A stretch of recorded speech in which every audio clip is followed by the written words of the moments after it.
The signal appeared without warning, cutting through 50 years of silence. In the cold darkness of Earth's Central Command, Technician Minji Lee stared at her screen in disbelief. "Admiral Park, we've received a transmission on an old military channel," she called out, her voice trembling. Admiral Ji-Woo Park approached with measured steps. At 63, her face carried deep lines of worry, each one earned through years of devastating losses against the creatures humanity called Devourers. She leaned over Minji's console, gray-streaked hair falling forward. "Play it," she ordered. 3 simple words filled the command center. "We're coming home." The message originated from deep space, from a sector where 50 years ago, humanity's greatest exploration vessel, the ESS Intrepid, had vanished without a trace. The same ship that had carried Park's parents away forever when she was just a child. "Verify the signal," Park demanded, her heart racing despite her outward calm. "It matches the Intrepid's signature perfectly," Minji confirmed. "It's them, Admiral." News of the signal spread quickly through what remained of Earth's government. The Planetary Defense Council gathered within hours, faces grim around the circular table.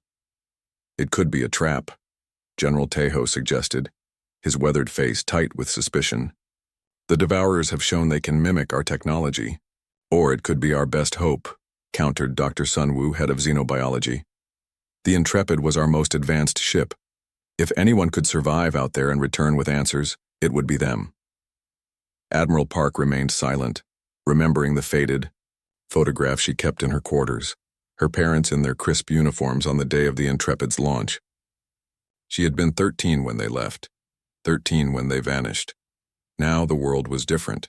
In the decades since the Intrepid's disappearance, humanity had expanded to 12 colony worlds, only to watch 7 of them fall to the Devourers, massive entities that appeared from the depths of space without warning.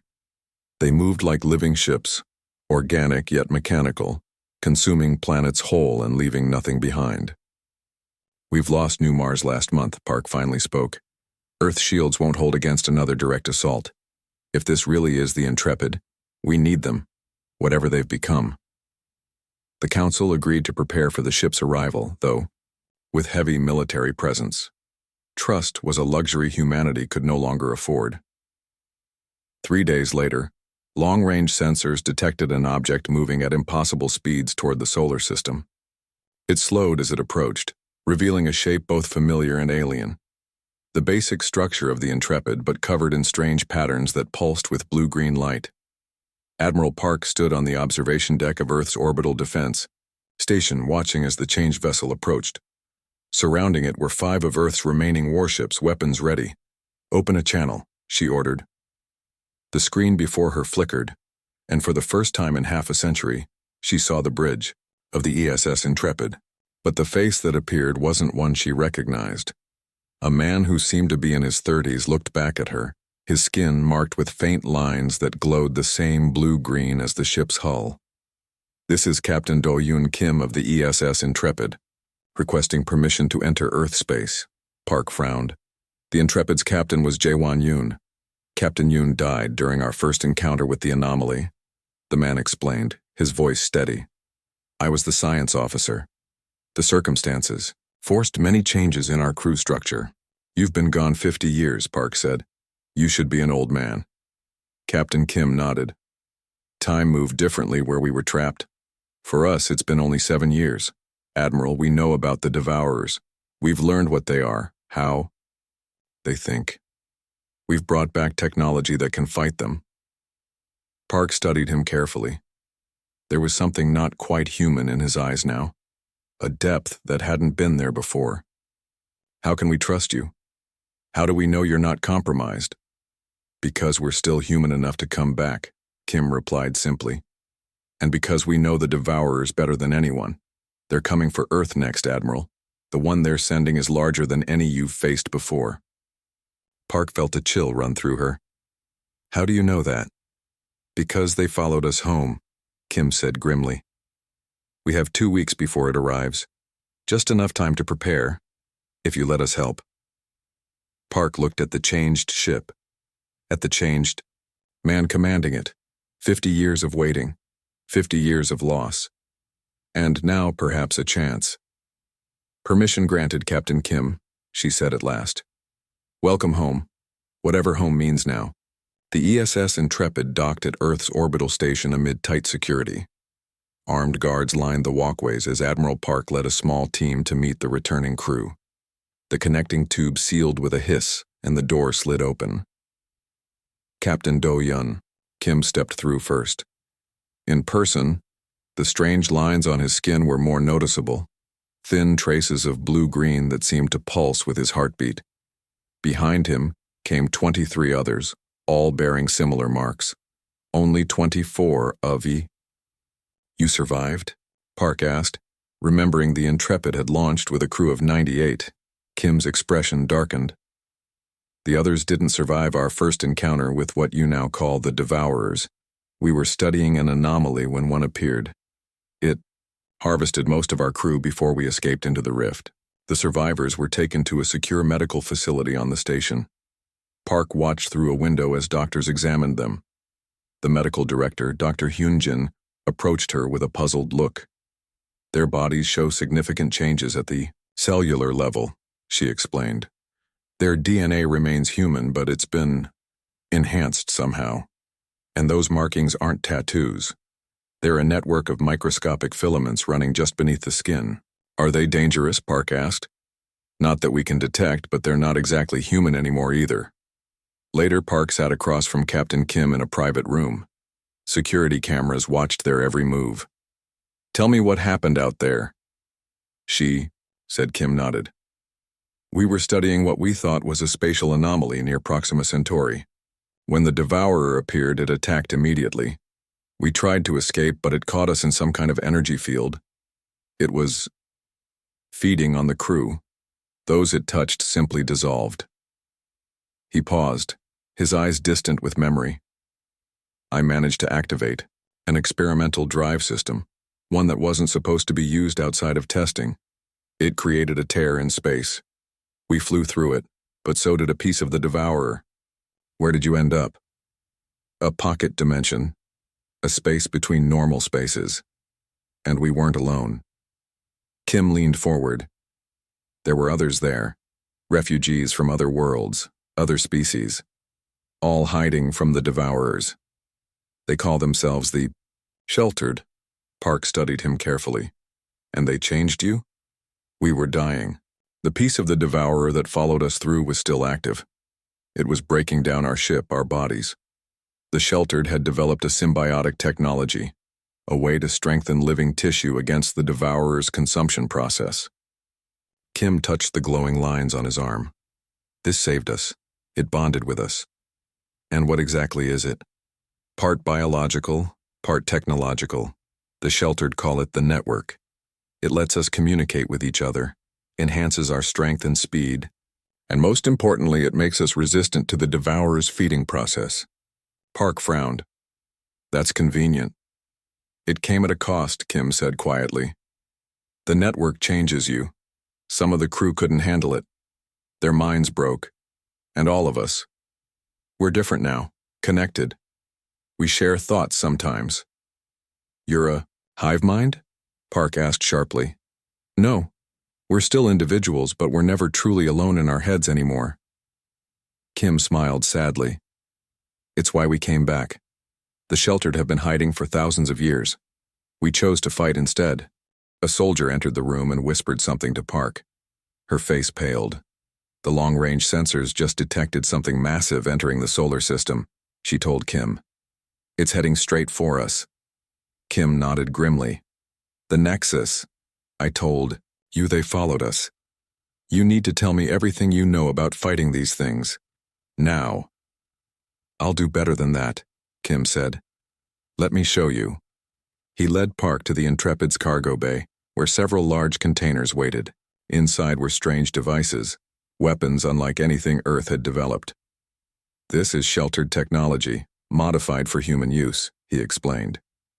Energy weapons that can penetrate a Devourer's outer shell, shields that resist their feeding process. Park lifted one of the weapons. It felt warm in her hands, almost alive.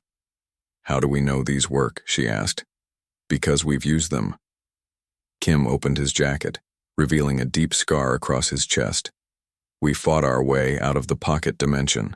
We've killed Devourers before. Park looked at the strange man before her. Once human, now something more. She thought of Earth's dwindling defenses, of the 7 colony worlds already lost. How much time do we have? She asked. 2 weeks to prepare, Kim replied.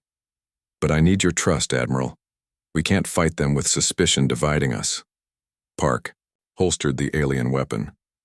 I don't trust you, Captain, but right now I don't have the luxury of caution. Teach us how to use these weapons. There's something else you should know, Kim added. The Nexus coming for Earth, it's not just any devourer. It's their central intelligence. Defeat it, and we might cripple them all. For the first time in years, Park felt something like hope. Then we better get started. Earth's orbital shipyards buzzed with activity as engineers worked to install the alien technology on the defense fleet. Captain Kim moved from ship to ship, supervising the modifications with tireless energy. The blue-green lines on his skin glowed brighter when he concentrated, a sight that still unsettled many of the Earth workers. Admiral Park observed from a distance, watching as one of Kim's crew, a woman named Yunha, demonstrated how to calibrate a new weapon system. The device hummed with strange energy, causing the lights to flicker across the hangar bay. Your people don't trust us, Yuna said without looking up from her work. I can feel their fear. Can you blame them? Park replied. You're walking proof that humanity can be changed. Yuna's fingers paused over the controls. Changed doesn't mean lost, Admiral. We're still human where it counts. Later that day, Park found Kim alone in a viewing room staring at Earth below. The blue planet seemed so peaceful from orbit, giving no hint of the panic spreading across its surface as governments prepared for evacuation. My parents talked about you, Park said, breaking the silence. In their messages home, they said, you were brilliant but quiet, always working, rarely joining crew gatherings. Kim smiled faintly. I was different then, shy, afraid of making mistakes. He turned to face her. The network changed that. When you can feel others' thoughts, hiding your own seems pointless. Can you read my mind? Park asked bluntly. No. The network only connects those who share it. He hesitated. But we could connect you, if you wanted. It would help with coordination. During the battle, Park stepped back. That's not happening. I understand your reluctance, but consider it, Admiral. The Nexus is unlike anything you've faced. It learns, adapts. We'll need perfect coordination to defeat it. An alert sounded on Park's communicator. A priority message from Earth Command. The Planetary Defense Council requested their immediate presence. The council chamber was tense when they arrived. General Tejo stood before a holographic display showing the approaching Devourer. It's accelerating, he announced grimly. New arrival estimate, 3 days, not 2 weeks. Murmurs of alarm filled the room. Kim stepped forward, studying the readings. It's detected our preparations, he said. The Nexus is intelligent. It won't give us time to ready our defenses. Then we're doomed, someone whispered. No, Kim countered. We have enough ships modified to make a stand, but we need to choose our battlefield carefully, away from Earth. Park nodded. Saturn's rings. The ice particles will interfere with its sensing abilities, give us a slight advantage.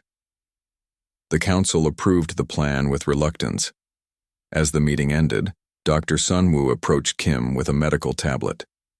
We've analyzed your network, she said. It's remarkable technology, but the integration process would kill most ordinary humans.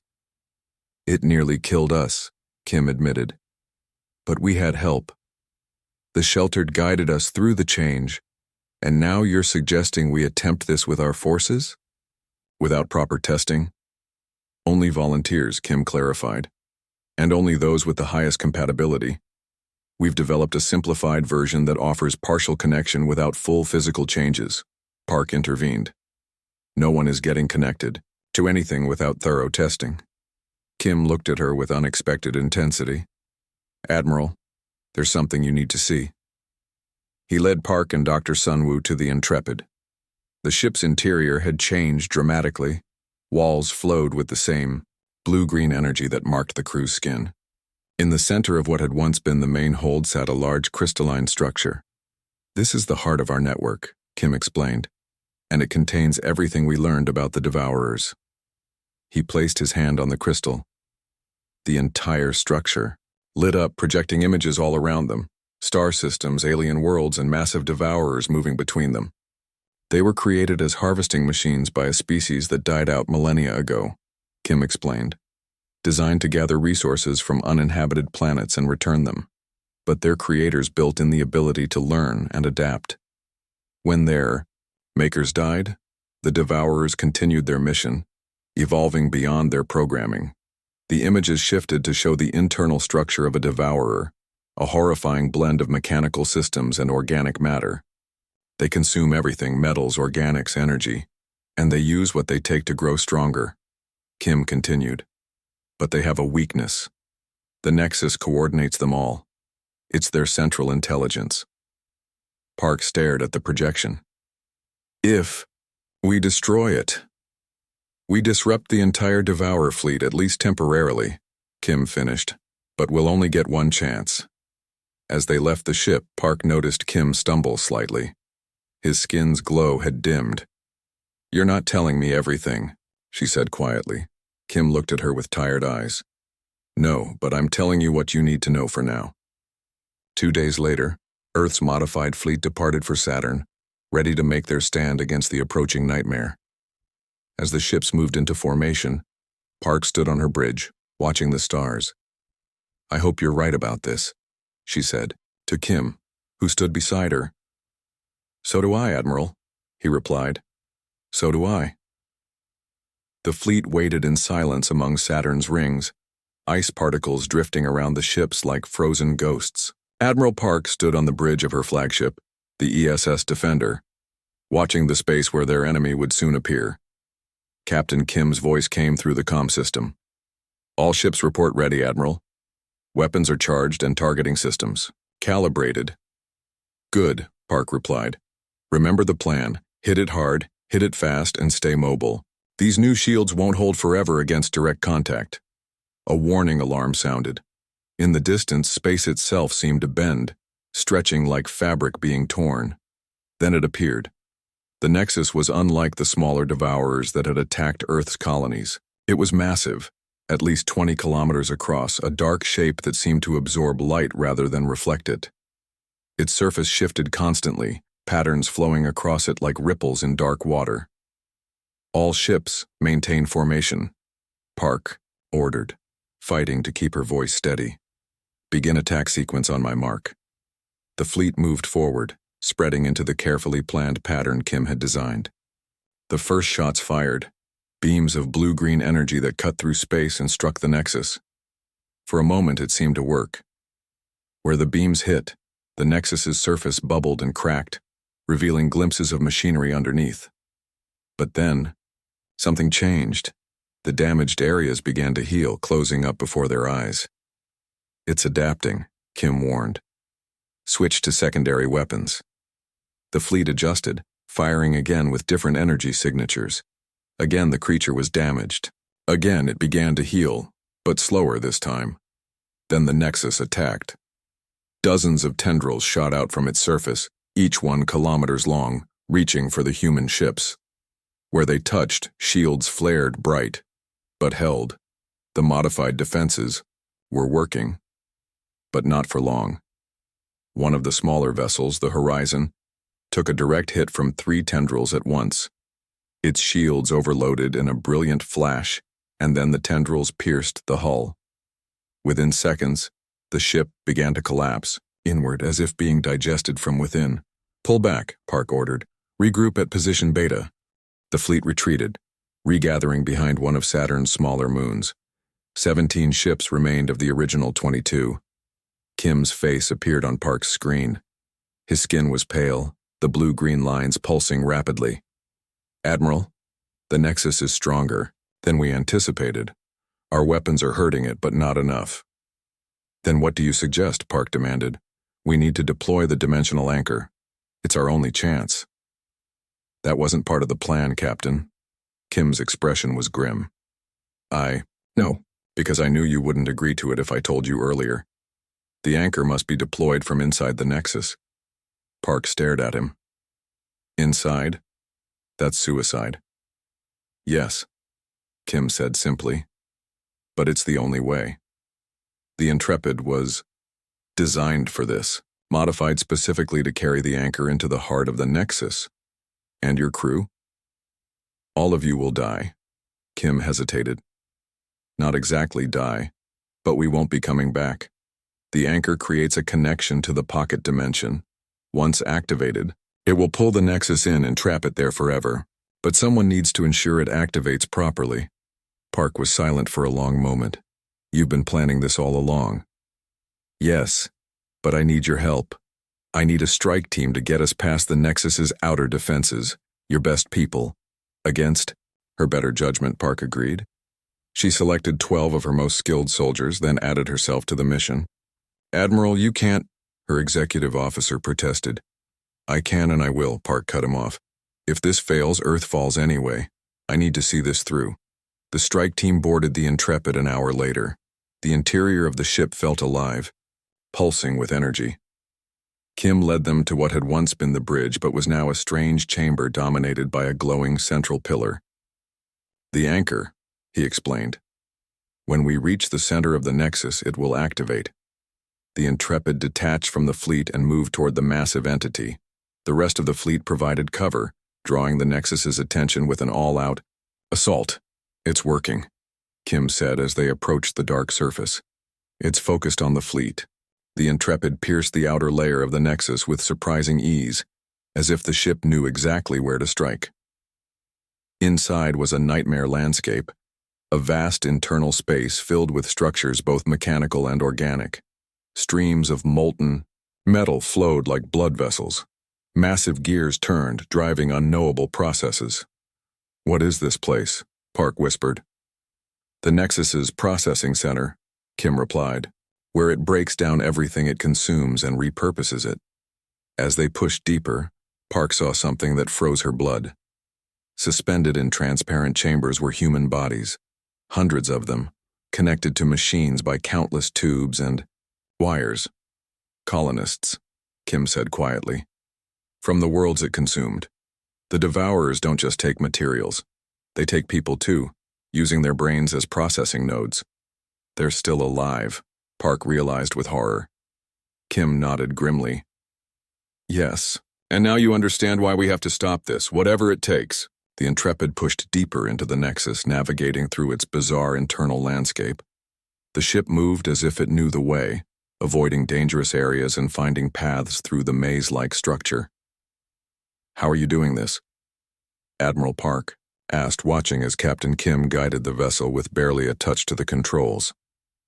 The network, Kim replied. It can sense the Nexus's systems. In a way, they speak the same language. Suddenly, the ship shuddered. Alarms blared as something huge moved in the darkness around them. Defense systems, Kim warned. It knows we're here now. Massive mechanical arms reached for the Intrepid, trying to grab the ship.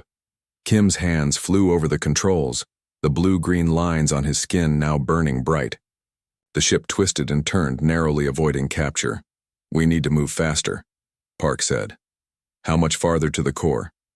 Not far, but we won't make it like this. Kim turned to face her, his expression resolved.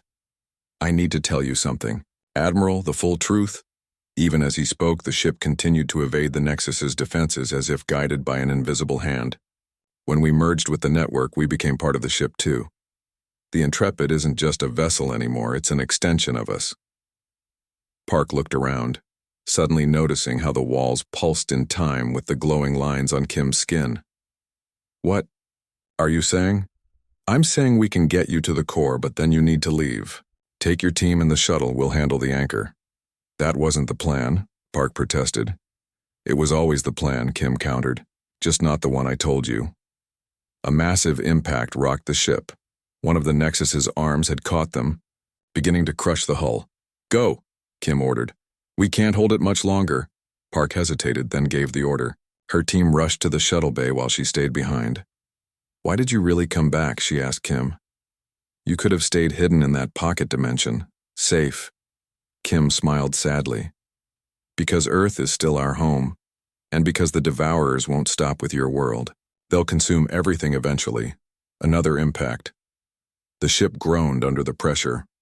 "There's one more thing," Kim added.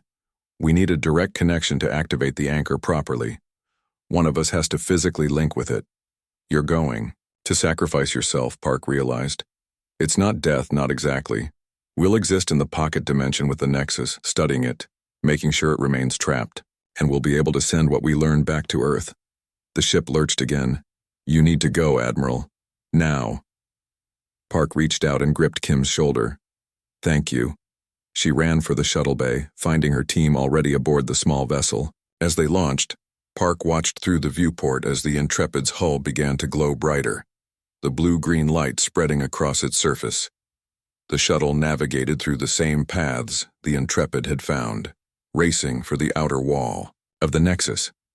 Behind them, something massive was happening at the core. "Energy readings are off the scale," reported one of Park's officers.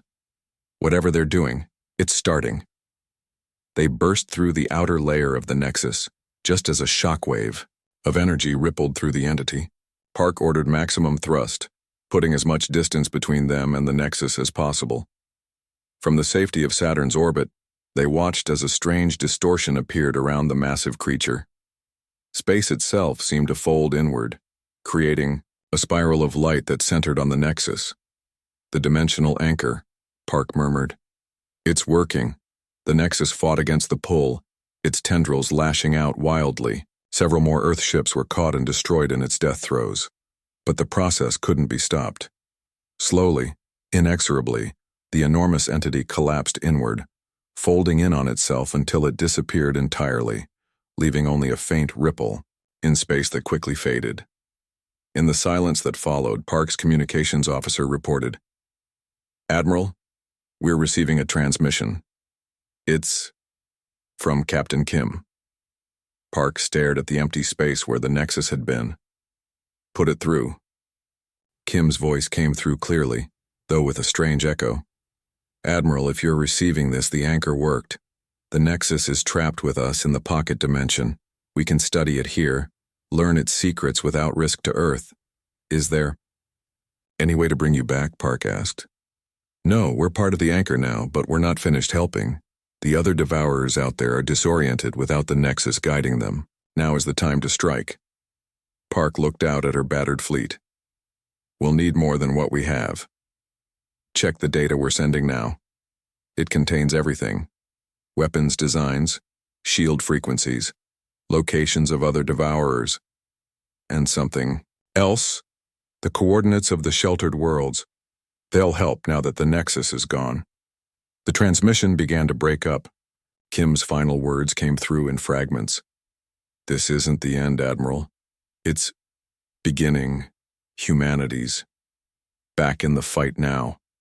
As the fleet limped back toward Earth, Park stood alone in her quarters, looking at the old photograph of her parents in their Intrepid uniforms. Next to it, she placed a new image, the strange changed ship disappearing into the heart of humanity's greatest enemy. "No," she said quietly. "Not the end. Just the beginning."